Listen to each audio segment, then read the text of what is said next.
And welcome back to yet another very exciting episode of the Friends Talking Fantasy Podcast.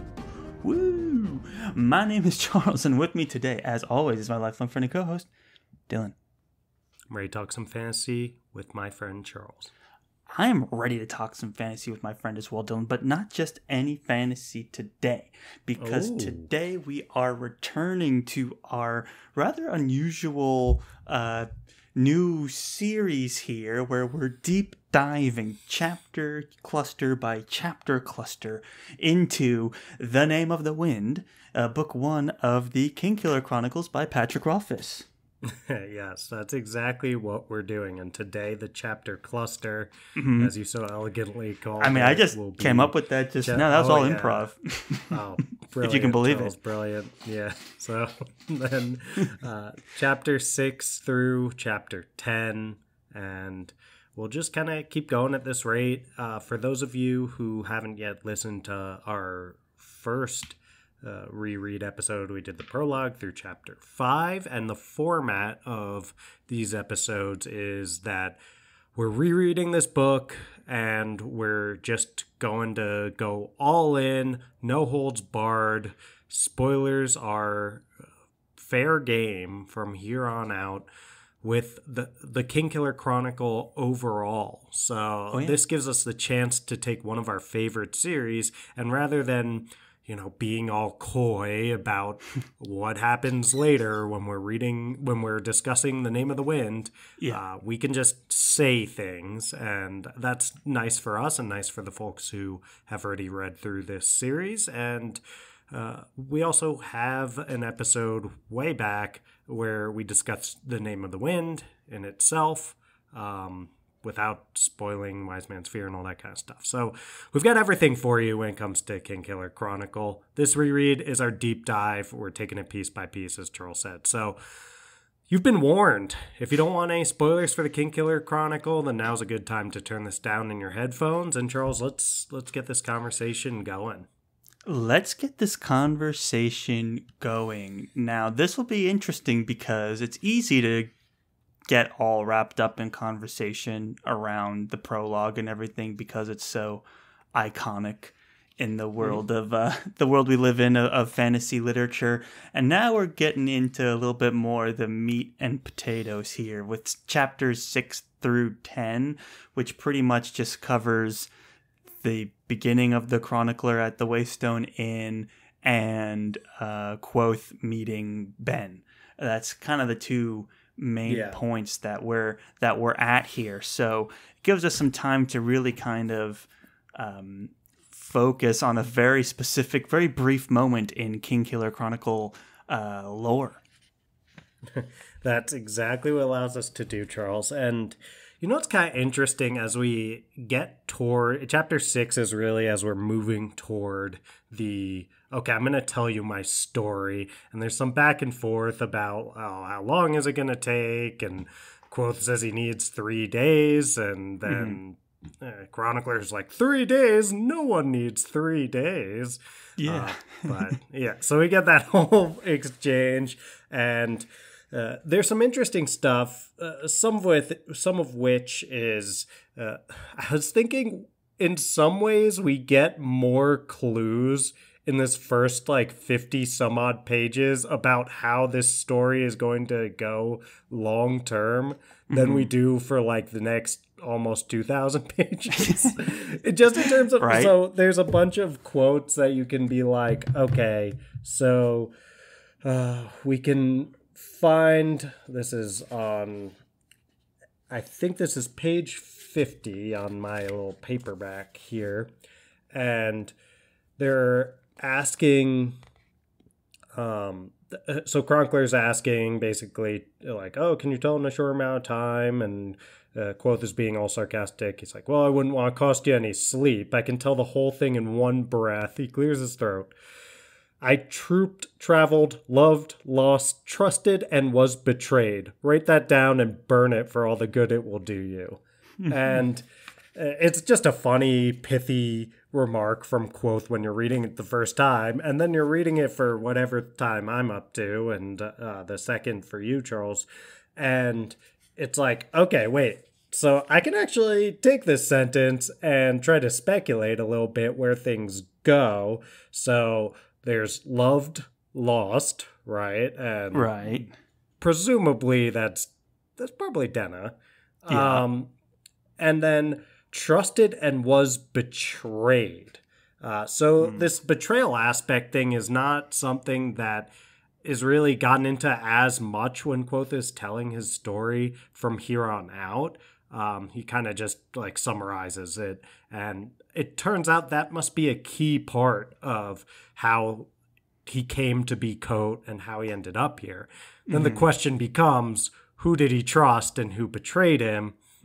We don't know. Is that also Denna? Is that one of his friends from school? Is that someone we haven't met yet? Who knows? But it lays a foundation that you're kind of like, oh, okay, so that is how this ends. We just have no more information about who it would be.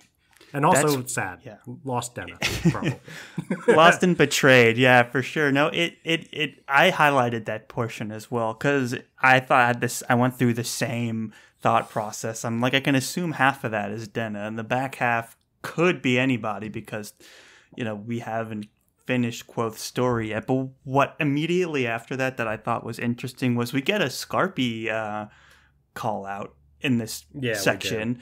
And this is before we meet Scarpy in the retelling.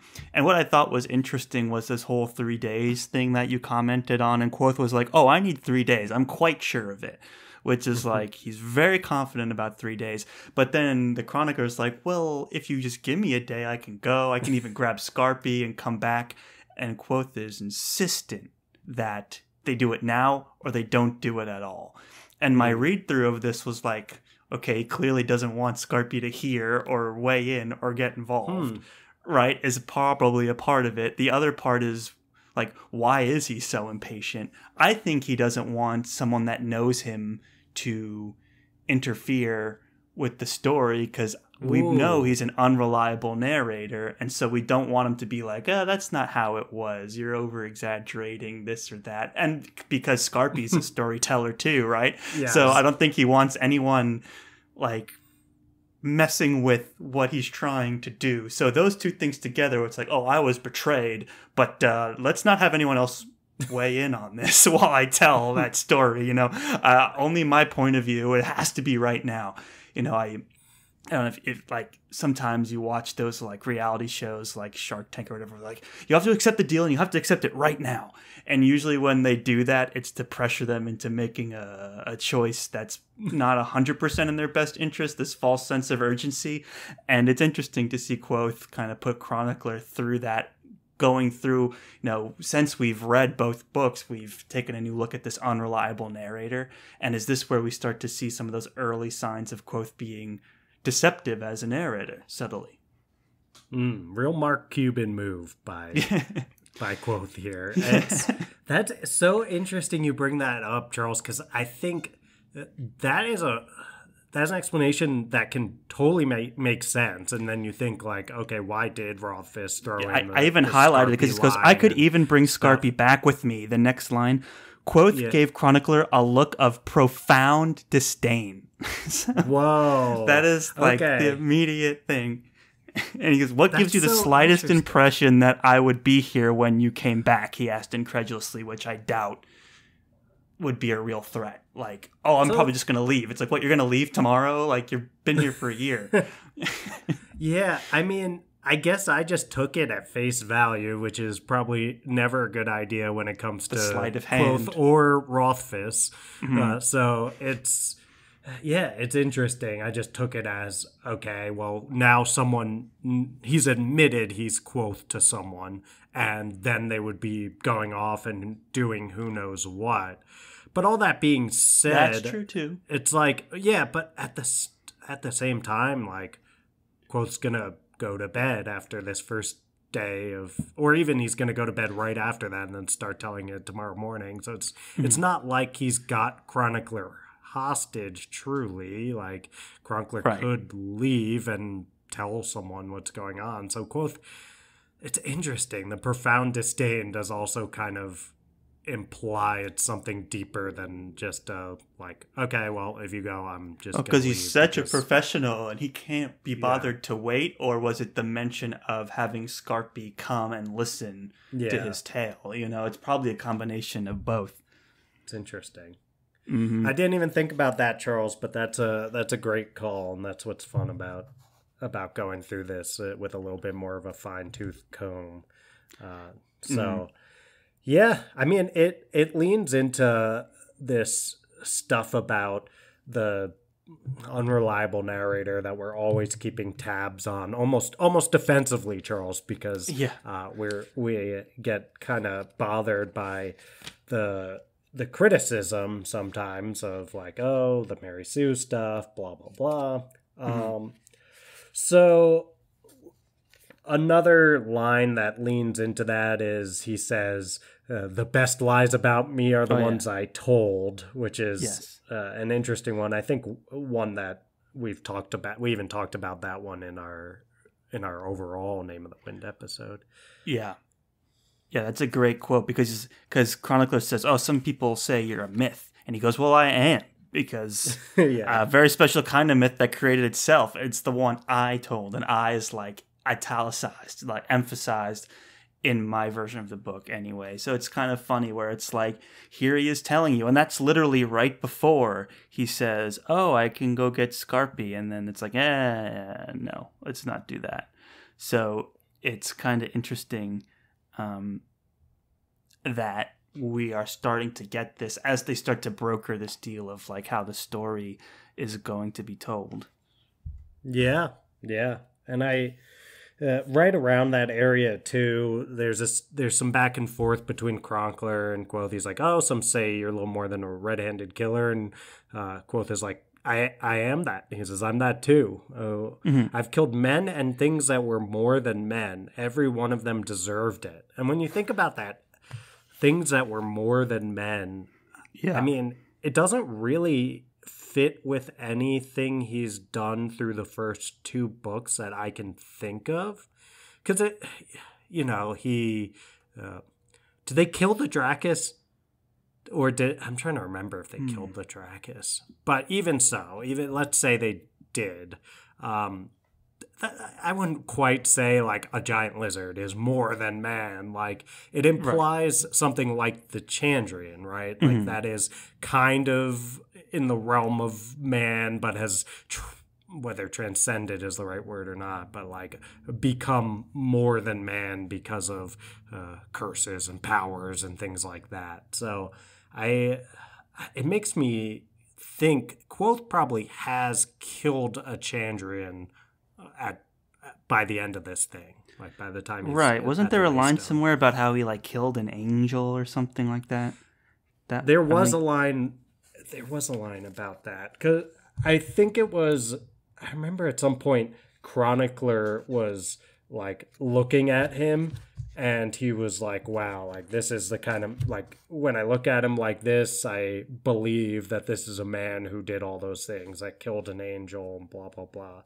So I imagine there's some truth in that. I found the quote. Chronicler found himself thinking, before it was just a story, but now I can believe it. This is the face of a man who has killed an angel. So it's kind of interesting. Yeah. Killed an angel. And it's interesting because the whole thing is kind of Kvothe. There's a lot of bad press. There was a woman was one of the lines that Chronicler said that threw Kvothe like way off. So it's which you gotta be careful there, because Kvothe is like, what could you give me that's worth the price of remembering, right? Which is a great question, great name of a chapter.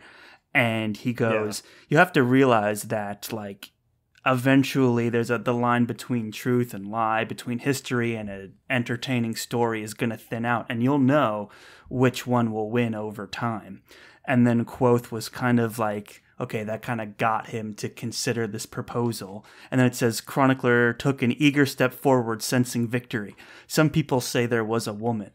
And then what do they know? Because it's some people say there was a woman dash, like he got cut off, you know. So Kvothe didn't even let him finish mid-sentence of like, what do they know? What do they know about what happened?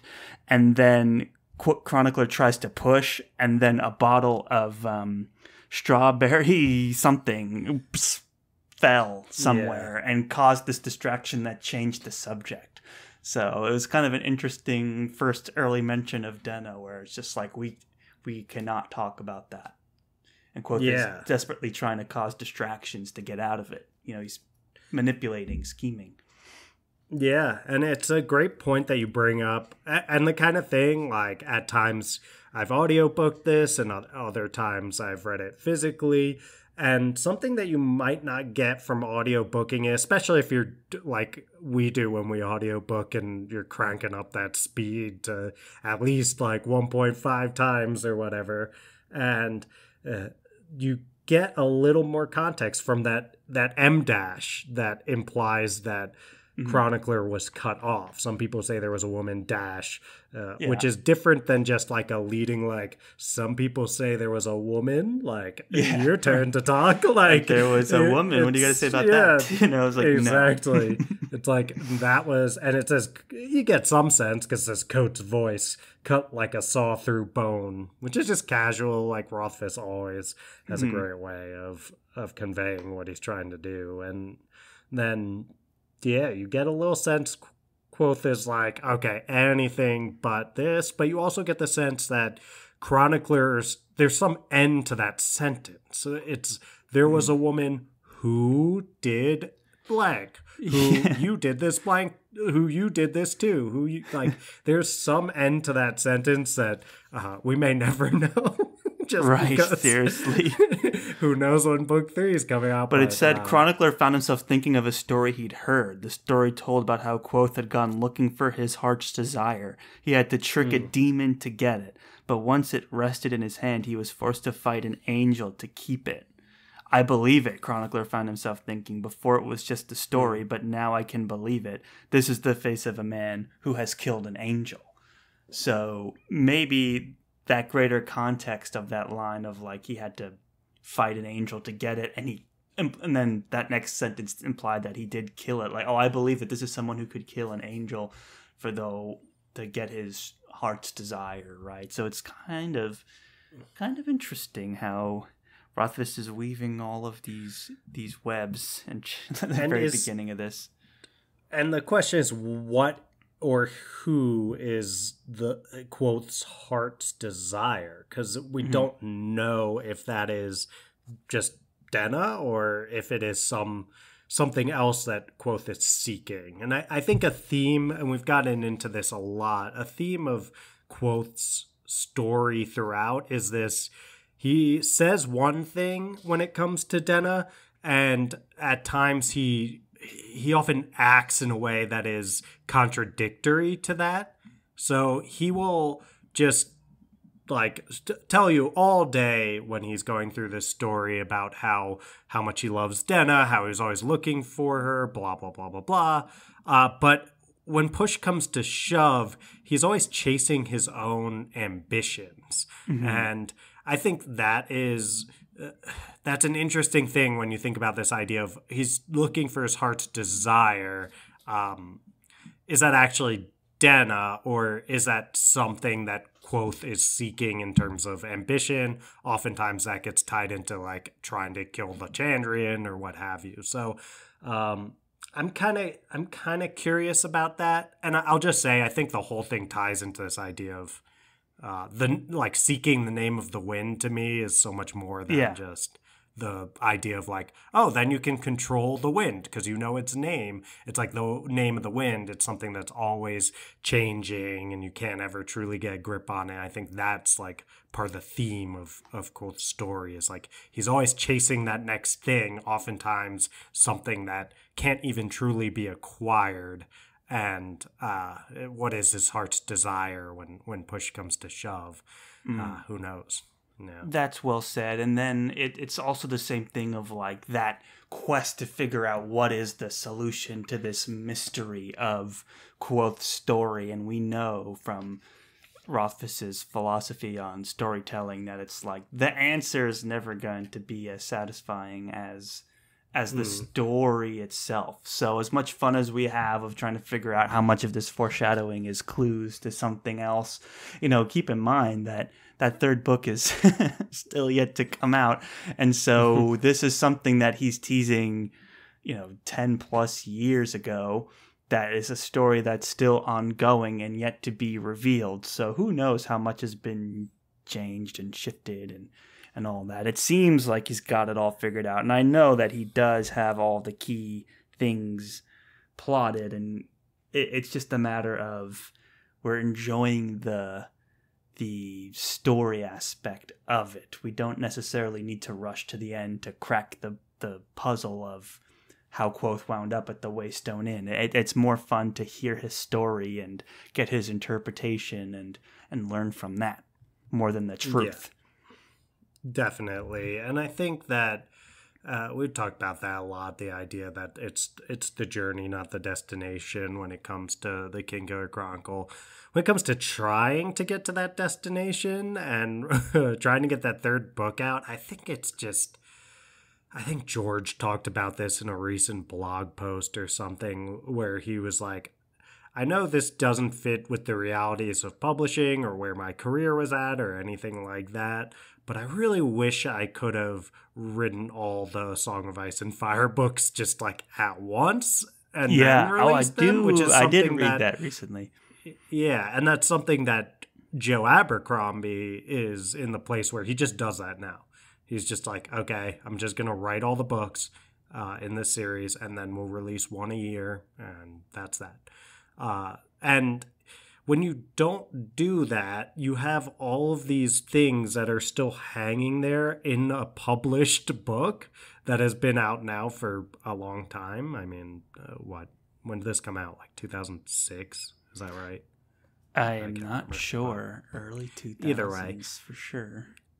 So it come out a while ago. It's been sitting there in print, and now you're like looking at it if you're Rothfuss, and you're like, geez, like I might want to change this aspect of what happens in book 3, but if I don't have him like whatever, do something related to killing an angel and tricking a demon, like that just won't deliver upon stuff that I clearly set up earlier. And there's the Kingkiller Chronicle is so riddled with these things, and riddle might be the best word for it. It's like that. How do you follow through with all of that, especially when you have very perfectionistic tendencies, which comes out a little bit, I think, in both Rothfuss and whether it's on purpose or not, very much Kvothe, because we even have that line on page 54 here where Chronicler's like, oh, I have pretty like a nearly perfect memory. What does he say? He says, storytellers are always different. They prefer their stories to be left alone, but they also prefer an attentive audience. I usually listen and record late. I have a nearly perfect memory. And Kvothe responds with, nearly perfect doesn't quite suit me. I'm like, Rothfuss might be seeping in a little bit there. Like, nearly perfect in terms of my storytelling? No, thank you. I want no part of that. I want full perfect. Exactly. That's exactly. I can definitely tell he's going through that same standards as Kvothe is, trying to hit perfection, and it's kind of interesting to the point where Chronicler agrees to Kvothe's conditions of it has to be now and it has to be 3 days, which causes Chronicler to like miss a meeting with a very important duke of some kind. Was it? I had highlighted it, but I'm not looking at it right now. Earl or something. It doesn't an Earl. Really matter that much. But the thing that was interesting to me was you had mentioned in our previous episode talking about the prologue was you were kind of noticing a lot of fire imagery used with Kvothe. Yeah.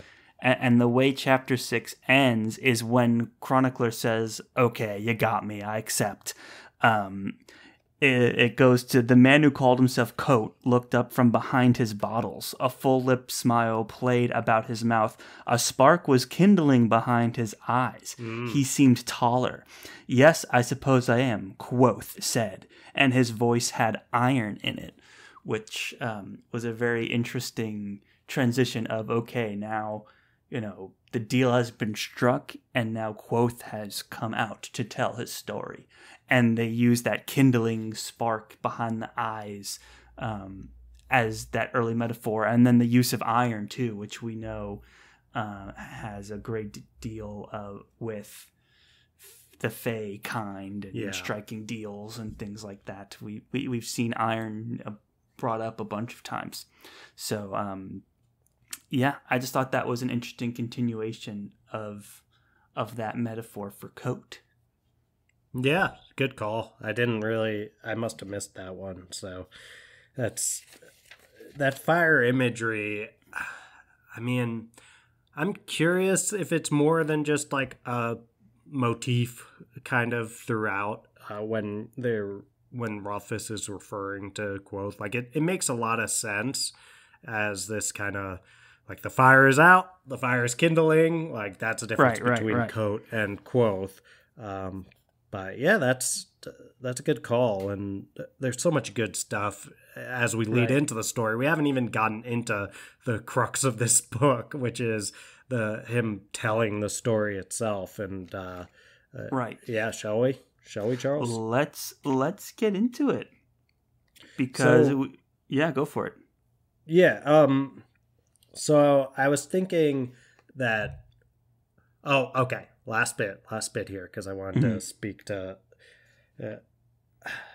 I wanted to speak to how he chooses to start the story, and also how he chooses to not start the story. Because he goes through at the bottom of page 56 of my mass market paperback. He says, so it's like he draws 3 deep breaths, then he began to speak. He's going to tell the story now. He says, in some ways it began when I heard her singing, her voice twinning, mixing with my own. Her voice was like a portrait of her soul, wild as a fire, sharp as shattered glass, sweet and clean as clover. So that's when, his strings were breaking and he was playing to try to get his pipes, and then Denna pipes in, and he hasn't seen her since they met back like when they were traveling together relatively briefly, and that's how they're reunited. So he's like, okay, maybe the story starts with when Denna came back into my life. And he's like, no, that's then he's like, it began at the university. I went to learn magic of the sort they talked about in stories, blah, blah, blah. But what I found at the university was much different than a story, and I was much dismayed. But then he kind of backs off that. He says, but I expect the true beginning lies in what led me to the university. Unexpected fires at twilight. A man with eyes like ice at the bottom of a well, smelled blood, so that's a Chandrian. He says, and burning hair, the Chandrian. Yes, I suppose that is where it all begins. This is in many ways a story about the Chandrian. And he keeps backing off of these attempts to start the story. And then he's like, if this is to be something resembling my book of deeds, I can spare time. It'll be worth it if I'm remembered, if not flatteringly, then at least with some small amount of accuracy. And he just backs up to like, okay, I'm going to tell you the story from the like early days of my life.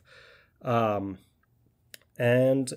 yeah, he decides that the place to start is that he's going to go through from this moment of like, I was one of the Ademaru before any of this. And he starts with like a moment that they're basically being discriminated against.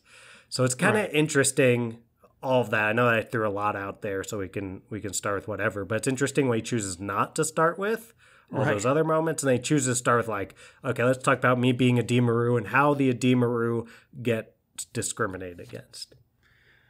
Yeah, I mean, you hit it right. Like he starts, interestingly enough, way high level, set the mood, and then goes right into the Ademaru where he's like 11 or something, older than I remember, when he's in that traveling troupe. And you get to see his family dynamic early on. You can see he goes into the Ademaru and how they're not just your lowly like traveling circus. They're like backed by the Duke or I forget, Baron, thank you. Greyfellow. Backed by the Baron, and professional and cultured and this and that. And you get to see his early appreciation for storytelling, and you also in the reread get to think more about like the origin of Kvothe's mom, which there's still a lot of that has not been like in the story has not been revealed, what like noble house she came from. But even here, in these chapters, it says that Kvothe's mother was, a noble who ran away to be, with Kvothe's dad, and it was very romantic, and they just love storytelling and the academia kind of behind that as well. And just already right at the beginning, we're getting stuff that way later in the series when Kvothe enters like the world of nobility and runs into what's the name of the woman who was perceived to be House Lackless, the missing sister, Meluan, Meluan, however you say that. I think that is it. Meluan Lackless, Meluan. But that was in the Wise Man's Sphere, so significantly later. And you know that, a lot of fans speculate that that's the household that Kvothe's mother was from, the runaway Lackless, and that's her. Lots of very strong evidence to support that, but you get those seeds planted here. So I thought that was kind of an interesting, if we're going to be able to spoil all of Kingkiller to even get into like widely accepted fan speculation, it's good to bring that into the early chapters. Definitely. And this is cheating a little bit and probably taking from stuff that would be good fodder for conversation in our next discussion, when we start with chapter 11. So I won't get deep into it, but there is a point where Kvothe sings this is literally chapter 11, which technically not in our range, but he sings this nursery rhyme. It's 7 things has Lady Lackless, keeps them underneath her black dress. 1, a ring that's not for wearing. 1, a sharp word not for swearing. Right beside her husband's candle, there's a door without a handle. In a box no lid or locks, Lackless keeps her husband's rocks. There's a secret she's been keeping. She's been dreaming and not sleeping. On a road that's not for traveling, Lackless likes her riddle raveling. So there's a lot there. And I should say then, so Kvothe's mom overhears that and she like punishes him really badly for it. And it's like, in the moment, it's like, okay, this is my first read.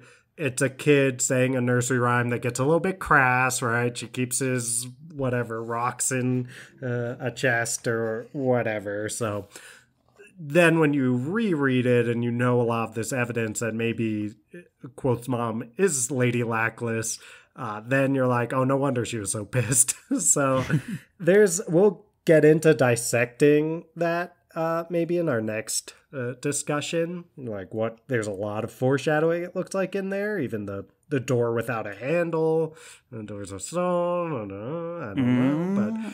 But that's kind of more evidence in favor of maybe Kvothe's mom is a Lackless.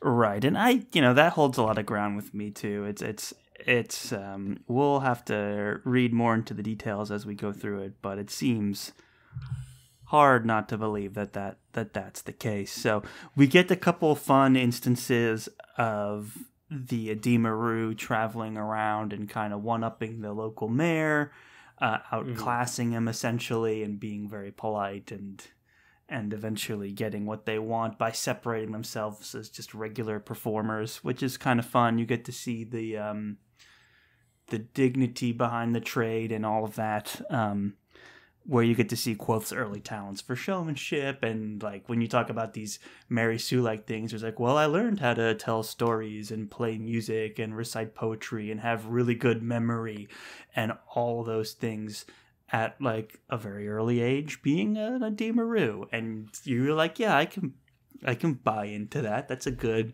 origin story. You probably would have to remember a lot of lines for a play or something, and then be able to play instruments by ear and all these other things. So it's kind of a cool origin story that makes Kvothe so receptive to all these powers that he develops later on.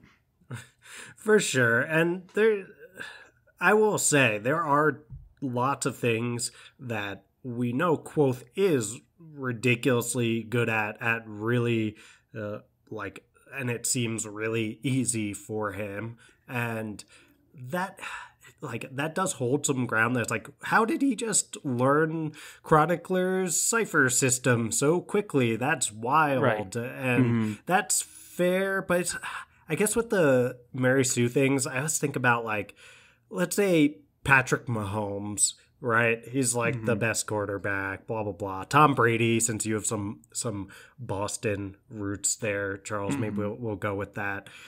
But if you think of like Chronicler seeking out the person who is the most legendary figure available, right? And it makes sense that if your starting place is like, let's find the person who is like most legendary and like so amazing at all of these things, that person could genuinely be amazing at all of those things. And was like born talented. And it's like, and was born very talented and is ridiculously impressive. It's like if you went to like Patrick Mahomes after he's had his Hall of Fame career, and you're like, tell us about like becoming a football player. It's like, and then you won another Super Bowl, and you threw like, and it's like, geez, this guy's a Mary Sue. It's like, no, this well, is at a young age, I was always good at sports. It's like, here we go. Of course, like this all came naturally to him. Yes, and I grew up in an environment very conducive to practicing sports. It's like, I'm sure you did. Well, his dad was a professional baseball player, you know, so it's like, and I think really, fan service much. It's like, well, sure, of course, and he becomes the best. So it's like, sometimes we hold a bar where we like that whole truth is stranger than fiction thing, right? Like we don't allow for fiction to be as like strange as truth in some ways, and a character that is just naturally great at stuff and all of that. Like I do believe he's exaggerating with a lot of these things, but I also just think like, okay, our starting place is finding the most legendary figure to hear his story. Of course, he's ridiculously good at stuff from the start. Right. So I don't know. That's my rant.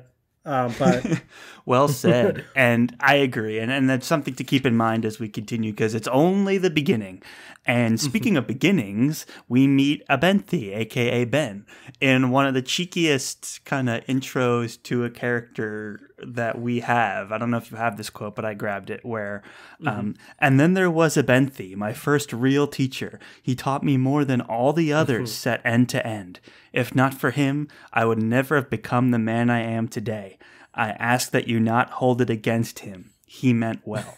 Which is like the Lies of Locke Lamora era smack talk, you know? Yeah, no, there's a lot of self-deprecation from Kvothe. And I mean, part of it, we know everything goes awry in his life. And at this point, his reputation is one of, you know, where I think Chronicler says, like, they're saying red-handed killer, they're saying assassin, they're not saying hero anymore. So Kvothe is well aware of that, and he kind of plays into it with some funny he's remarks. A good storyteller, you know. I feel like self-deprecation is also a way of just, you know, building rapport with an audience, winning over an audience. It's like you don't want to start making fun of all of the people listening to your story. It's easier to just one of you guys. Don't hold it against me. You know, it's just a way to endear himself to to the audience. Especially when you're about to tell a story about how precocious you were and how incredibly articulate you were and beyond your years, which is exactly where this story starts moving. But first, we get the moment where Ben is kind of being bothered in the town, and then he calls the name of the wind, which is such a critical moment for Kvothe. Yeah, they said the title of the book. There it is. They said it. They said the thing. So yeah, it's so Kvothe then invites him into a troop, basically takes it upon himself, even though he's just a kid, and he says, "I'll say." He kind of goes into, it wasn't just like a trick. It wasn't something silly. He said what he had done afterward was different. He called the wind and the wind came. It was magic. Real magic. The sort of magic I heard about in stories of Taborlin the Great. The sort of magic I hadn't believed in since I was 6. Now I didn't know what to believe. So I invited him into our troop, hoping to find answers to my questions. Though I didn't know it at the time, I was looking for the name of the wind. Right. Yep. And it's a beautiful segue into his thirst for knowledge, because that's really what it is. It's just like the drive to understand things and learn more, and this thirst for knowledge that gets kicked up, and Ben shows him this whole world, and it's mentioned that he is an arcanist, and that he has the was it a gilth, which is your proof that you were a member of the Arcanum. So he's got the receipts, as the kids say today. So he's the real deal. And he said, Kvothe retrospects on their time together of like, he was like preparing me to join the university, having me do exercises of dividing my mind's attention and hiding stuff from my own mind and all of these other things, which we know are kind of precursor mental fortitudes when you are when you're using sympathy, basically.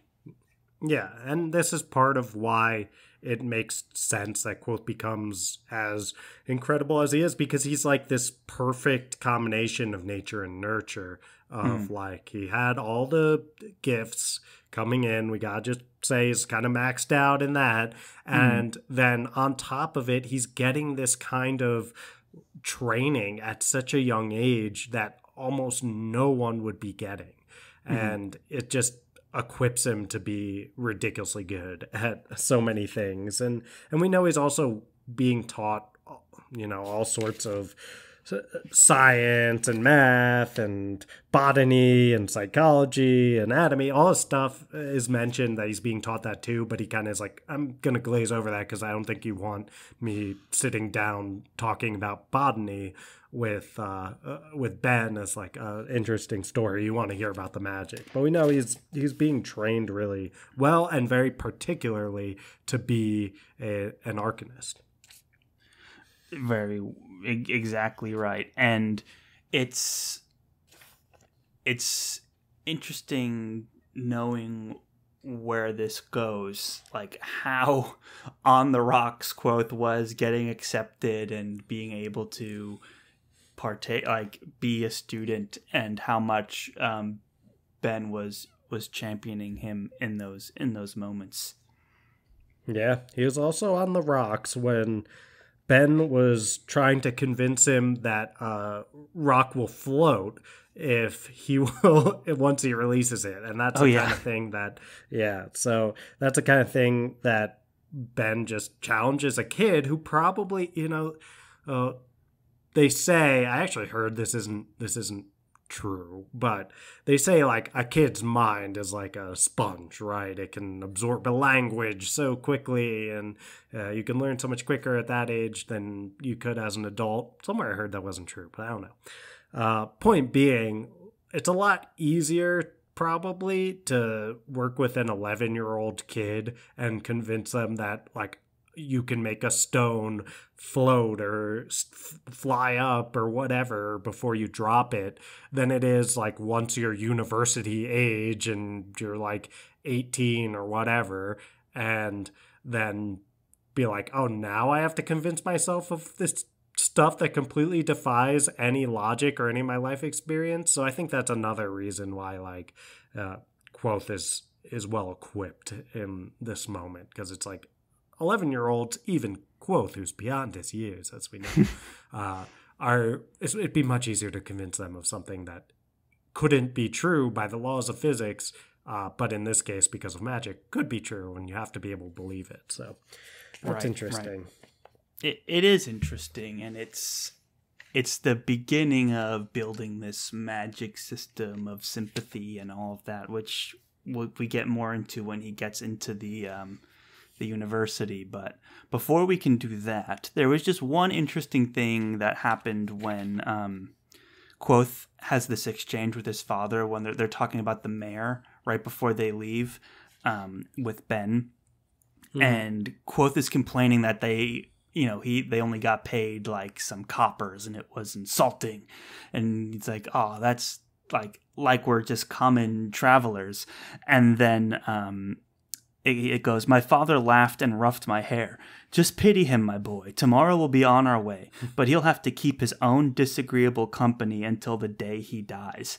And then Kvothe says, he's an ignorant blatherskate, I said bitterly. It's just interesting, this idea that like, I see this as a little bit of foreshadowing, because we know Kvothe is just keeping his own miserable company in present day. And it's this idea that's like kind of how Kvothe has lost his way. These are like the happy days when he's with his family before everything gets taken away.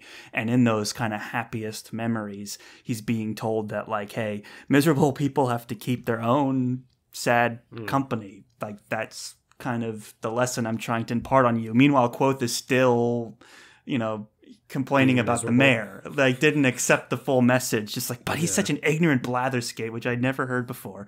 I'm going to remember that one for the next time I need to insult somebody. It's I don't know, it's kind of interesting. I just wanted to bring up that little aside because I was like, oh, it's kind of like Kvothe in present day where Bast is trying to get him to do stuff and he's being like, man, I'm just going to polish my already polished mug for the 30th time. So it's kind of interesting to see how he's fallen from. Didn't really take the lessons that he was being taught from his parents. No, he did not. It's the old wherever you go, there you are, right? It's right. Kvothe is definitely stuck with himself, and that hasn't been good company for him in a long time. And it's curious. I'm interested to see when we get toward more of like the university and stuff like that, how much it does feel like Kvothe like is able to get back to that sense of like, these are the good times, and how much it just feels like he's miserable from like his parents being killed on. Like, I think he does have a lot of moments where he's like with like Will and Simon is his other friend, I think, if I'm remembering correctly. And okay, yeah. Just like, I remember one scene that they're like heading back from the bar, and it's kind of they're just like a little bit drunk and kind of stumbling a little bit, and just like being bozos, and it does have this very much like, these are the good old days feel to it. And yeah, makes you wonder too, where when it comes to that line about being betrayed, I'm super curious who ends up being this traitor. So we'll have to see. We'll have to wait for the later stages of this reread, and of course for book 3. Which who knows what will end first if we keep going like 5 chapters at it. What will come first? We will end the first, end of this for sure. Yeah, we are on a much faster pace. Yeah. than, well, yeah. He's not throw writing Wise 5 Man's chapters Fear a in day. there. It's just not gonna happen. But yeah, No, I don't it's think so. it's interesting. We get some fun stuff with Abenthy. He tells this story about how people have the knack, and I feel like he was kind of talking about himself for a while there. I don't know if you caught that. It was like, oh, there was this one guy who had the knack, and every plant just was super healthy, and then he was chased out of town. And I got the sense that he was talking about himself. Yeah, because he says, I knew a young man with a knack, uncommonly good with plants. And it goes, his grin was gone as he looked off at something I couldn't see. And then he continues to talk about the squash and the grapes. He trailed off, his eyes far away. Did they burn him? I asked with the morbid curiosity of the young. What? Of course not. I'm not that old. He scowled at me in mock severity. There was a drought and he got run out of town. His poor mother was heartbroken. There was a moment of silence. 2 wagons ahead of us, blah, blah, blah. Abenthy seemed to be listening as well in an offhand way. So it's kind of this idea of like, I had a feeling that he had a knack and it was him that he was talking about and he got chased out of town. Not that it results in anything. I just feel like it's more examples of this kind of like, here's also a role model in Kvothe's life who's like kind of isolated and on his own and like doing his own thing. But he does, we do know that he claims to meet somebody, and that's when he parts ways from the troop and all that. But we're not there yet in the story. But he is another one of these lonely guys. He definitely has a lot of that going, and then he meets someone, and I guess that changes. To me, that always felt like there's something for Ben to have a role in this story moving forward. So they're like, oh, if everyone's getting killed by the Chandrian and I want Ben alive to be a set piece later in the story, I need him out of here. So that was always my sense with that one. And he hasn't come back to my knowledge yet in the story through Wise Man's Fear. So just another thing, another loose thread that I'll be interested to see Rothfuss pull on when he gets there. But for now, just lots of Ben stuff, kind of some quirky stuff like Ben's eyebrows keep burning off, which is kind of funny. Kvothe like, I tried. It was the most difficult thing I'd ever done. It took me almost all afternoon. Like just the cockiness of some of the prose in here. He's trying to like set a scene of like, look how young and talented I am, and look how great my upbringing was. He's getting us primed for sure. Yeah. Well, Charles, we're just getting going with the Ben stuff. That keeps going in like chapter 11 and on. So we'll have more to say on him. Anything still lingering for you here? Or no, I think we said it all. There was a lot of good discussion here. It's a testament that we're able to like have a whole hour conversation on 40 pages in the beginning of this book, right? But it's nice to be able to come in with full spoilers and be able to really kind of interpret these earlier pieces of writing from the series. So I'm having a good time with it, but I think we've covered pretty much all of it. I'm going through my notes here.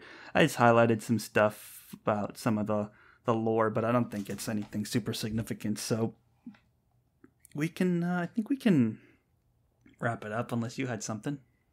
No, I feel like we got to stuff that I wanted to get to. And same. Well, looking forward to our next chat about it as we continue chapter 11 and on. And shall we get that sweet, sweet outro music pumping, Charles? I think we shall.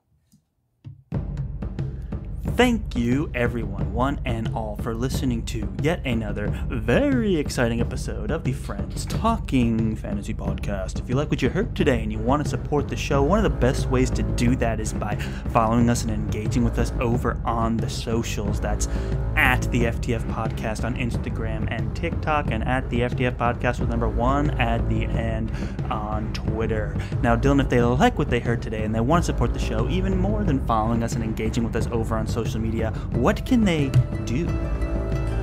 Toss 5 stars, to our podcast, which you can do over on Spotify, where most of you are listening. You just click about, you click where the stars are, you know how many to give us. You can also rate and review on Apple Podcasts. That means you can say nice things about us. You can say, hey, how do you two ramblers manage to talk about 40 pages for like 60 minutes? I mean, that's well over a minute per page.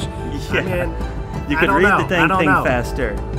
So, yes, you can write that. Just give us 5 stars alongside it. But you really don't have to do any of that, because just listening is more than enough. Thank you so much for doing that. Well said, Dylan. Just listening. So much more than enough. Thank you guys for making it all the way to the end. You guys are awesome. Thank you, thank you, thank you. And as always, go forth and conquer, friends.